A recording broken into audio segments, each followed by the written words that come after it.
Welcome you all to learning era. तो आज हम बात करेंगे एनवीएस जैसे एक्सपेक्टेड सेव स्कोर टायर 1 के ऊपर। लगभग यहाँ पर आपको कितना यहाँ पर एक एम लेकर चलना है ताकि आपको यहाँ पर फाइनल सिलेक्शन हो पाए। हम उसको देखेंगे। आपके यहाँ पर लगभग मॉक के अंदर आपको यहाँ पर लगभग कितना यहाँ पर स्कोर चाहिए होगा ताकि आप यहाँ पर एक्चुअल एग्जाम के अंदर अच्छा फॉर्म कर पाओ। और यहाँ पर ये भी देखेंगे हम कि प्रीवियस ईयर कट ऑफ यहाँ पर आपकी क्या रही थी। Previous year normalise cut off हमने यहाँ पर निकाली है। और अगर हम यहाँ पर बात करें, हम यहाँ फॉर्म फिलअप को भी देखेंगे, यहाँ पर कितने फॉर्म आपके यहाँ पर फिलअप हुए हैं, पिछले साल की भी बात करेंगे। तो हर एक चीज़ को यहाँ पर हम समझते हुए चलेंगे ताकि आप यहाँ पर समझ पाओ कि आपको यहाँ पर कितना एम रखना है और यहाँ पर आपके कितने मॉक के अंदर आपका यहाँ पर स्कोर होना चाहिए ताकि आप वहाँ पर एक फाइनल सिलेक्शन आप यहाँ पर ले पाओ। अब आपके सामने यहाँ पर जो वैकेंसीज हैं वो है यहाँ पर प्रीवियस ईयर की वैकेंसीज। अगर हम यहाँ पर बात करें एनवीएस 2022 की, तो ये वो वाली वैकेंसीज हैं जो कि यहाँ पर एनवीएस के अंदर यहाँ पर पहले आई थी, है ना। इसको हम इसलिए दिखा रहे हैं ताकि आपको ये समझ आए कि इस बार आपकी यहाँ पर जो वैकेंसीज है इन कंपैरिजन वो यहाँ पर कितनी है। अगर हम यहाँ पर बात करें junior secretariat assistant JNV cadre के अंदर, तो आप यहाँ पर देख सकते हो यहाँ पर 622 यहाँ पर ओवरऑल वैकेंसीज हैं। अगर हम यहाँ पर 2022 की बात करते हैं तो इस बार आपकी यहाँ पर जो वैकेंसीज हैं वो यहाँ पर आधी से के आसपास है। अगर हम यहाँ पर ये बात कर लें कि लगभग यहाँ पर इतनी ज़्यादा वैकेंसीज हैं इस बार, तो ऐसी बात नहीं है, इतनी वैकेंसीज नहीं है आपकी इस बार, है ना। तो आपको ये वाली बात यहाँ पर समझनी पड़ेगी कि इस बार आपका यहाँ पर जो स्कोर जाने वाला है वो यहाँ पर थोड़ा ऊपर ही जाने वाला है पिछले साल से, है ना। लेकिन आपको यहाँ पर प्रिपरेशन कैसे करनी है उसकी बात करेंगे।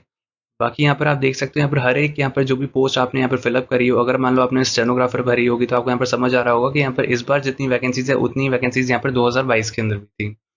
और अगर हम यहाँ पर बात करें तो यहाँ पर आप और भी यहाँ पर पोस्ट का देख सकते हो, फीमेल स्टाफ नर्स का देख सकते हो, आप यहाँ पर इलेक्ट्रिशियन कम प्लम्बर का देख सकते हो। प्रीवियस ईयर के अंदर यहाँ पर क्या यहाँ पर ओवरऑल वैकेंसीज थी, यहाँ पर कैटेगरी वाइज वैकेंसीज भी आप यहाँ पर देख सकते हो। वीडियो को पॉज करके उसी तरीके से आपके सामने यहाँ पर जो एक चार्ट है उसके अंदर आप यहाँ पर ये देख सकते हो कि लगभग यहाँ पर जो यहाँ पर जो मेन यहाँ पर जो पोस्ट थी, हमने यहाँ पर उनका यहाँ पर आरटीआई के अकॉर्डिंग हमने यहाँ पर जो डेटा था वो हमने मांगा। तो इन्होंने आरटीआई का पिछले साल का यहाँ पर डेटा तो दे दिया कि यहाँ पर कितने लोगों ने कितने फॉर्म भरे थे, वो उन्होंने यहाँ पर डेटा दे दिया। लेकिन इस साल का यहाँ पर जो डेटा है उसके अंदर थोड़ी दिक्कत आई। बाकी अगर हम यहाँ पर बात करें तो पिछले साल का यहाँ पर जो डेटा है उसका आप यहाँ पर देख सकते हो क्या यहाँ पर सीन था, है ना। तो आप यहाँ पर देख सकते हो यहाँ पर वैकेंसीज क्या थी और यहाँ पे कितने कैंडिडेट्स ने यहाँ पर अप्लाई किया और यहाँ पे कैंडिडेट्स पर्पज ही हम लोगों ने आपके लिए निकाला है। यहाँ पर एक पोस्ट के ऊपर यहाँ पर कितना कंपटीशन था वो आप यहाँ पर देख सकते हो। तो आप यहाँ पर समझ सकते हो कि यहाँ पर एएसओ के अंदर यहाँ पर जैसे 10 वैकेंसीज थी तो लगभग यहाँ पर 50,000 लोगों ने यहाँ पर अप्रॉक्स यहाँ पर फॉर्म भरे थे। और यहाँ पर देख सकते हैं यहाँ पर सबसे ज़्यादा यहाँ पर जो कैंडिडेट पर पोस्ट के यहाँ पर जो कॉम्पिटिशन था वो यहाँ पर एएसओ के लिए ही था। और अगर हम यहाँ पर बात करते हैं सबसे कम कॉम्पिटिशन अगर हम यहाँ पर बात करें वो था यहाँ पर मैथ्स हेल्पर के लिए, क्योंकि यहाँ पर 629 पोस्ट के लिए यहाँ पर सिर्फ 6172 लोगों ने यहाँ पर अप्लाई किया था। तो आप समझ सकते हो यहाँ पर कितने कम लोगों ने अप्लाई किया था। और इस बार भी अगर हम यहाँ पर बात करें तो इसके अंदर एक्सपीरियंस मांगा था, तो इस वजह से यहाँ पर इस बार भी काफ़ी कम ही लोगों ने अप्लाई किया था। तो यहाँ पर एक पोस्ट में सिर्फ 9 लोगों का ही कॉम्पिटिशन था। तो मैथ्स हेल्पर के अंदर यहाँ पर जॉब पाना काफ़ी आसान था यहाँ पर लोगों के लिए। आप यहाँ पर देख सकते हो डेटा के अकॉर्डिंग। और आप यहाँ बाकी भी देख सकते हो वीडियो को पॉज करके कि लगभग यहाँ पर जो भी पोस्ट अगर आपने यहाँ पर भरा होगा तो उससे लगभग यहाँ पर क्या कंपटीशन था। बाकी अगर हम मेन यहाँ पर जो पोस्ट की बात करें जेएनवी कैडर के अंदर यहाँ पर जेएसए के अंदर यहाँ पे 622 यहाँ पे पोस्ट थी। यहाँ पर 1,80,000 लोगों ने यहाँ पे फॉर्म भरे थे सबसे ज़्यादा। अगर हम यहाँ पर बात करें तो यहाँ पर कैंडिडेट पोस्ट यहाँ पर जो था कंपटीशन वो था यहाँ पर 293 का। अब अगर हम यहाँ पर बात करें वैकेंसीज की तो आप यहाँ पर देख सकते हो कि यहाँ पर जो वैकेंसीज जो नोटिफिकेशन के साथ इस साल यहाँ पर जो रिलीज हुई है आपकी, वो यहाँ पर क्या है वैकेंसीज वो आपके सामने है। यहाँ पर क्या नोटिफिकेशन के साथ यहाँ पर क्या वैकेंसीज आपके यहाँ पर निकाली गई थी। तो यहाँ पर फीमेल स्टाफ नर्स की 121 बताई थी, ईएसओ की 5 बताई थी, ऑडिटर असिस्टेंट की 12 बताई थी, जूनियर ट्रांसलेशन ऑफिसर की 4 बताई थी। ये एनवीएस 2024 की बात कर रहे हैं हम। यहाँ पर जो नोटिफिकेशन के साथ यहाँ पर जो फाइनली यहाँ पर जो आपको वैकेंसीज यहाँ पर दिखाई गई है वो यहाँ पर क्या है।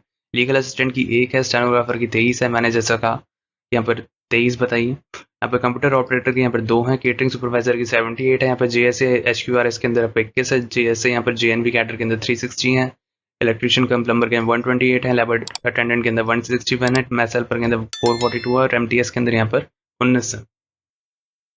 लेकिन हमें यहाँ पर जो आरटीआई रिप्लाई यहाँ पर मिला था उसके अकॉर्डिंग यहाँ पर एक स्टेटमेंट यहाँ पर ये बताया है अलग से कि यहाँ पर statement of quarter ended on 31/3/2024। तो यहाँ पर जो टीचिंग और नॉन टीचिंग की यहाँ पर जो वैकेंसीज है वो यहाँ पर बताई गई है एनवीएस स्कूल्स के अंदर आरटीआई रिप्लाई के अंदर।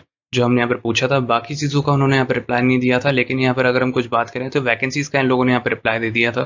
तो उसके अंदर यहाँ पर जो बता रहे थे उसके अकॉर्डिंग यहाँ पर जो टीचिंग की वैकेंसीज़ है वो यहाँ पर आप यहाँ पर देख सकते हो। यहाँ पर ये ऊपर है जो टीचिंग की वैकेंसीज़ यहाँ पर दे रखी हैं। जैसे प्रिंसिपल की 87 है, पीजीटी फिजिक्स की 215 है, पीजीटी केमिस्ट्री की 109 है ना। तो ये सारी जो वैकेंसीज़ हैं आपकी यहाँ पर टीचिंग की वैकेंसीज़ होती हैं, इन्होंने इनका भी यहाँ पर बताया है। बाकी अगर हम यहाँ पर बात करें, आप यहाँ पर देख सकते हो केटरिंग सुपरवाइजर की 40 बताई है, 45 बताई है, फीमेल स्टाफ नर्स की 57 बताई है, ऑफिस सुपरिटेंडेंट की 79 बताई है। ये पूरा आरटीआई रिप्लाई है।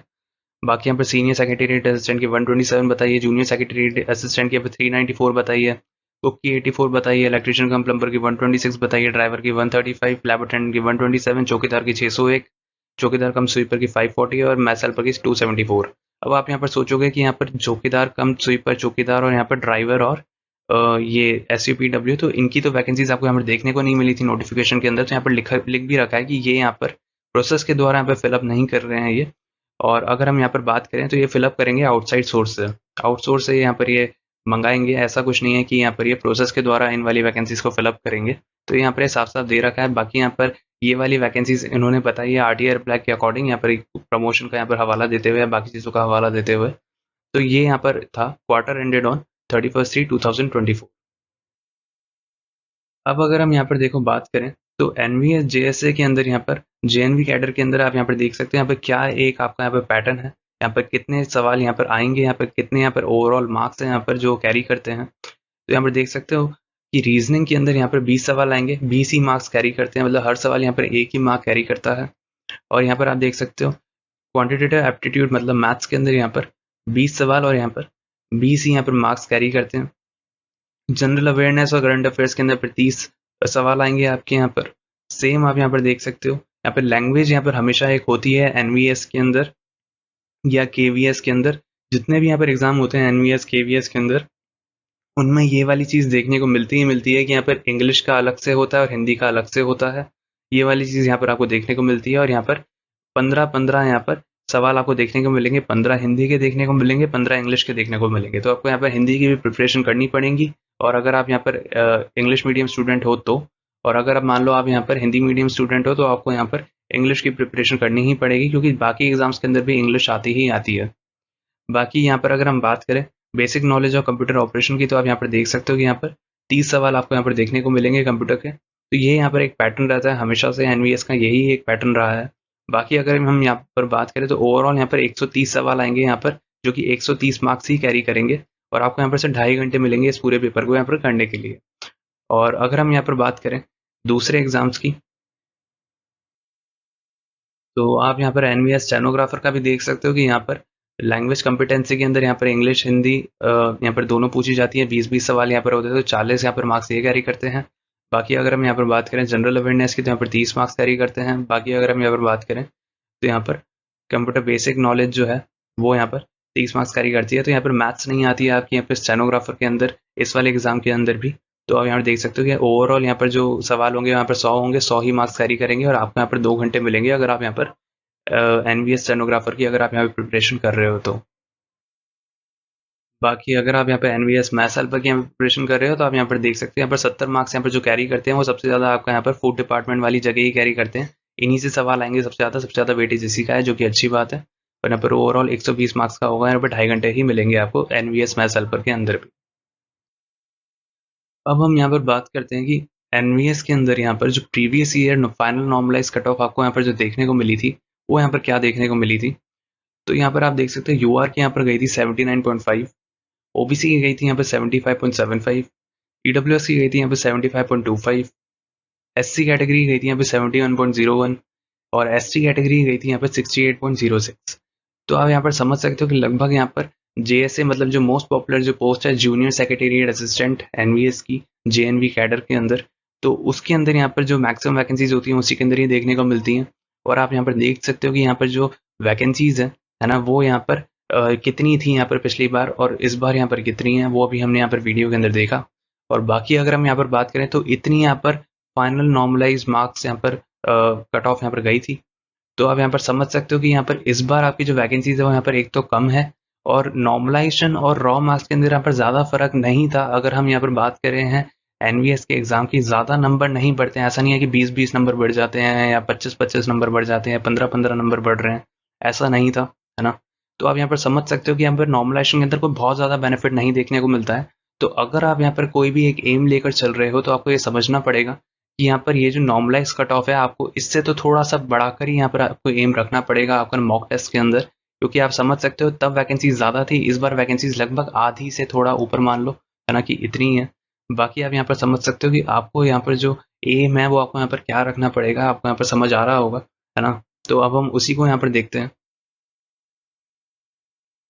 तो हमारे अकॉर्डिंग यहाँ पर एनवीएस 2024 एक्सपेक्टेड सेव स्कोर की हम यहाँ पर अगर हम बात करें तो आप यहाँ पर देख सकते हो कि यहाँ पर यूआर की यहाँ पर आप यहाँ पर मानकर चल सकते हो कि आपको यहाँ पर 85 प्लस का आपको यहाँ पर स्कोर रखना पड़ेगा अगर आप यहाँ पर सेफ कैटेगरी में लाए करना चाहते हो। तो यहाँ पर 85 प्लस को यहाँ पर आप एम करना, मानता हूँ बहुत मुश्किल है इतना स्कोर ला पाना, लेकिन फिर भी अगर हम यहाँ पर बात करें तो इस बार वैकेंसीज आपकी यहाँ पर लगभग यहाँ पर आधी के आसपास मान लो। और अगर हम यहाँ पर बात करें बाकी चीज़ों के बारे में तो आप यहाँ पर समझ सकते हो नॉर्मलाइजेशन में कुछ ज़्यादा बेनिफिट नहीं मिला था उन लोगों को। तो आपको अगर सेम यहाँ पर पेपर का पैटर्न रहता है जो कि एनवीएस लगभग एक ही रखती है, ऐसा नहीं होता है कि एनवीएस के द्वारा कि पिछली बार उन लोगों ने बहुत ज़्यादा हार्ड पूछ लिया था और इस बार मतलब बहुत आसान पूछ लेंगे, ऐसा कुछ नहीं है। वो लगभग एक ही पैटर्न के ऊपर चलते हैं, है ना? बाकी कुछ और चेंजमेंट हो जाए तो कोई एक अलग बात है। बाकी यहाँ पर जो भी एक यूजुअल पैटर्न पैटर्न रहता है हम उसकी यहाँ पर बात कर रहे हैं। तो अगर हम यहाँ पर बात करें ओबीसी कैटेगरी का तो यहाँ पर 81 प्लस का आप यहाँ पर मानकर चलना कि आपको लगभग इतना यहाँ पर स्कोर रखना है। और अगर आप यहाँ पर मॉक टेस्ट दे रहे हो तो कोशिश करना आप इसके आसपास यहाँ पर लाया करो ताकि आप एक्चुअल एग्जाम के अंदर बहुत अच्छा परफॉर्म कर पाओ। और अगर हम यहाँ पर बात करें ईडब्ल्यूएस कैटेगरी का तो आप 81 प्लस के अराउंड ही रखें, क्योंकि आप यहाँ पर देख सकते थे कि ओबीसी और ईडब्ल्यूएस की यहाँ पर जो कट ऑफ गई थी वो लगभग आसपास ही गई थी। ऐसा नहीं है कि यहाँ पर कोई फर्क यहाँ पर देखने को मिला था, उस पॉइंट्स के अंदर फर्क था। एससी कैटेगरी की अगर हम यहाँ पर बात करें तो यहाँ पर 78 प्लस का आप यहाँ पर एम लेकर चलना। एसटी कैटेगरी की अगर हम यहाँ पर बात करें तो 73 प्लस का आप यहाँ पर एम लेकर चलना ताकि आप यहाँ पर थोड़ा सेफ कैटेगरी के अंदर आप यहाँ पर लाया कर पाओ। तो लगभग हमारे अकॉर्डिंग ये एक रह सकता है। एनवीएस एक्सपेक्टेड कट ऑफ का ये वीडियो नहीं है, लेकिन ये एक एनवीएस का एक आपको क्या एम रखना है, मॉक टेस्ट के अंदर आपको यहाँ पर कितना यहाँ पर रखना है, तो उसकी यहाँ पर हम बात कर रहे हैं। और ऐसे वीडियोस पाने के लिए आप हमारे चैनल को सब्सक्राइब कर सकते हैं और हमारे साथ आप टेलीग्राम चैनल के ऊपर भी जुड़ सकते हैं, जिसका लिंक आपको डिस्क्रिप्शन सेक्शन के अंदर मिल जाएगा।